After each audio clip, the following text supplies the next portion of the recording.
দৈনিক ভোরের পাতার ফেসবুক থেকে উত্তরের জেলা লালমনিরহাট থেকে সংযুক্ত হয়েছি আমি মাসুদ বাবু। সবাইকে মহান বিজয় দিবসের শুভেচ্ছা জানাচ্ছি।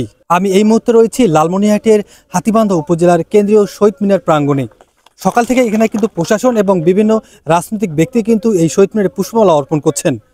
ইতিমধ্যে লালমনিরহাট ১ আসনের হাতীবান্ধা পাটগ্রামের সাবেক এমপি জয়নাল আবেদিন তার ছেলে শাহিদুজ্জামান কোয়েল তার কিন্তু প্রায় শতাধিক কর্মী নিয়ে কিন্তু তিনি এখন এই শহীদ মিনারে পুষ্পমালা অর্পণ করছে। আমরা সেই অন্যতম বিএনপি নেতা তার সঙ্গে একটু কথা বলবো। সন্তানেরা, ছাত্রদল, যুবদল, বিএনপি, স্বেচ্ছাসেবক দল, সর্বস্তরের নেতাকর্মীবৃন্দ, বাংলাদেশ জাতীয়তাবাদী দল হাতীবান্ধা উপজেলার পক্ষ থেকে সকলকে রক্তিম শুভেচ্ছা, বিজয়ের শুভেচ্ছা এবং অভিনন্দন। আসসালামু আলাইকুম ওয়া রাহমাতুল্লাহ। আজকে এমন একটি সময় আমরা এখানে দাঁড়িয়ে কথা বলছি, 1 বছর আগেও আমাদেরকে কথা বলতে দেয়া হয় নাই।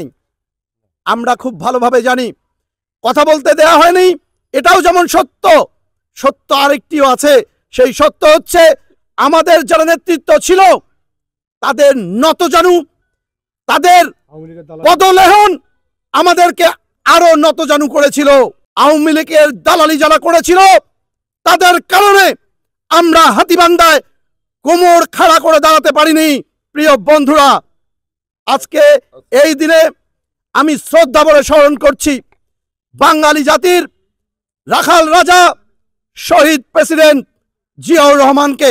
আমি শ্রদ্ধা ভরে স্মরণ করছি বাংলাদেশের সকল গণতান্ত্রিক আন্দোলনের নেতা কর্মীদেরকে, শহীদ নূর হোসেন, শহীদ জাহিদ থেকে শুরু করে আজকে 24-এর আন্দোলনে, আজকে 24-এর যে বিজয়ের কারণে আজকে আমরা এখানে সমবেত হতে পেরেছি, সেই আবু সাইদকে, রংপুরের কৃতি সন্তান মুগ্ধকে যে পানি বিলিয়ে বেড়েছিল তাকে শ্রদ্ধা সঙ্গে স্মরণ করছি।